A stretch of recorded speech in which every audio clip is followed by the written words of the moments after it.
Oke, kali ini kita akan melakukan perbaikan pada kendaraan Fortuner four-wheel drive. Adapun perbaikannya yaitu pertama penggantian seal output drive shaft depan, kemudian penggantian full pump, dan ketiga perbaikan klakson mati.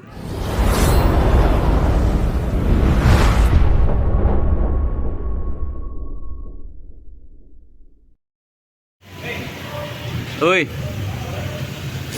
Ini adalah bagian dari transfer dan ada beberapa rembesan kecil di area depan.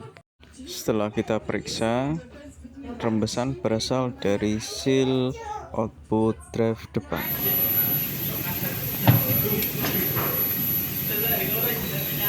Ayo, oke.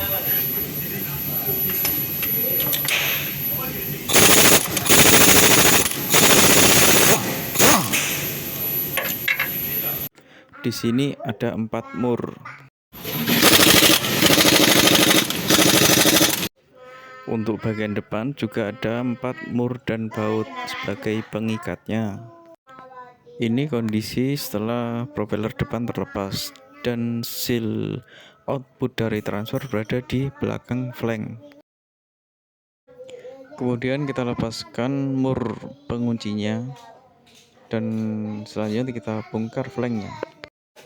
Ini proses pelepasan flanknya, dan di belakang flank terdapat seal output dari transfer yang ke arah depan. Kemudian kita lepas sealnya dan kita periksa apakah rumah dari seal terdapat cacat ataupun goresan ataupun berubah bentuk. Jika oke, lanjut. Ini seal barunya masih terbungkus plastik ya. Ini ori loh, ori. Sebelum dilakukan pemasakan, lakukan pemeriksaan secara visual ya, apakah ada yang cacat atau tidak.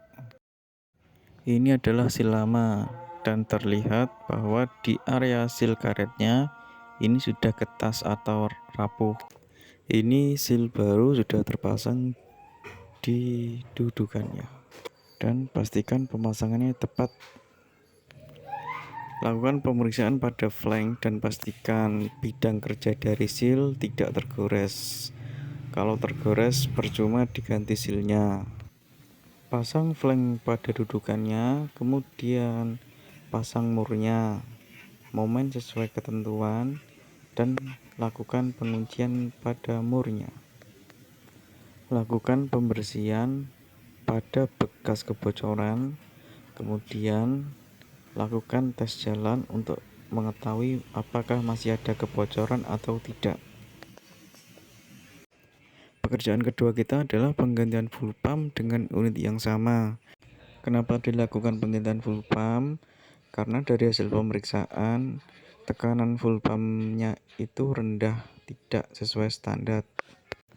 Akibatnya mesin akan berbet dan tarikan akan lemot. Oke, ayo kita eksekusi. Pertama, yaitu lepas pengunci dari selang yang menuju ke mesin dan selang baliknya. Setelah pengunci terlepas, maka lepas kedua selang. Lakukan secara perlahan dan pastikan tidak sampai merusak selangnya. Oke, kita pasang SST untuk melepas full pump AC, dan ini adalah part yang akan kita ganti. Ini adalah kondisi dari rumah full pump, terlihat kotor. Kemudian kita lepas soket dari sender gag dan juga soket dari full pump. Dan inilah part yang akan kita ganti, dan lakukan secara perlahan agar tidak merusak komponen. Dan ini adalah full pump lama yang akan kita ganti. Dan ini adalah hal penting, jangan lupa pasang o-ringnya. Ini kondisi full pump baru sudah terpasang pada dudukannya. Kondisi dudukan full pump terpasang pada rumah full pump. Jangan lupa pasang soketnya ya. Setelah semua terpasang, kita juga lakukan pengecekan pada pipa pengisian bahan bakar. Dikhawatirkan terjadi korosi. Dan untungnya pipa pengisian masih terlihat baik-baik saja. Kita juga lakukan pemeriksaan pada area karet selang pengisian bahan bakar. Apakah getas atau rusak, pecah, dan lain sebagainya. Dari yang terlihat, selang karet dari pengisian normal. Keluhan ketiga yaitu klakson tidak bisa nyala pada saat kondisi setir lurus, tapi pada saat kondisi belok, klakson bunyi normal.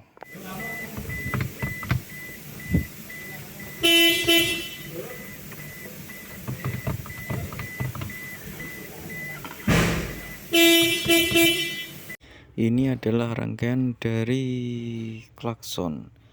Ada fuse klakson, ada relay klakson, kemudian ada 2 klakson, kemudian juga ada switch klakson yang ada di setir. Dari hasil pemeriksaan diketahui bahwa untuk fuse klakson tidak putus, kerja relay juga tidak ada masalah, dan untuk klaksonnya sendiri ketika diberi arus positif dan negatif nyala. Jadi area yang dicurigai tinggal di switch klakson yang menuju ke relay klakson. Karena ini menggunakan pengendali negatif, maka kita lakukan bypass massa untuk memastikan area mana yang paling dicurigai kerusakannya. Dan ini hasilnya bypass massa. Apa nih, Cok? Belum, Cok. Dalam proses bypass massa, kondisi setir lurus ya, dan hasilnya bunyi. Dari hal tersebut, maka bisa dipastikan area sini sampai sini aman. Jadi, kita bisa fokus ke area switch yang ada di setir. Kemudian dilakukan pemeriksaan tahanan pada switch. Dan ketika setir lurus tidak ada tahanan, sedangkan ketika dibelokkan ada tahanannya. Dari hasil pemeriksaan dapat kami simpulkan bahwa kerusakannya ada di kabel spiral. Mobil ini menggunakan kabel spiral sebagai penerus dari massa switch klakson ke rangkaian relay klakson. Ngapain kamu menghabiskan waktu dengan orang yang salah? Oh, sudah ngono, Mas. Bang, geser nol. Apa? Setirku geser nol. Apa, Cok? Jangan lupa like, komen, dan subscribe ya agar channel ini terus berkembang. Oke, see you.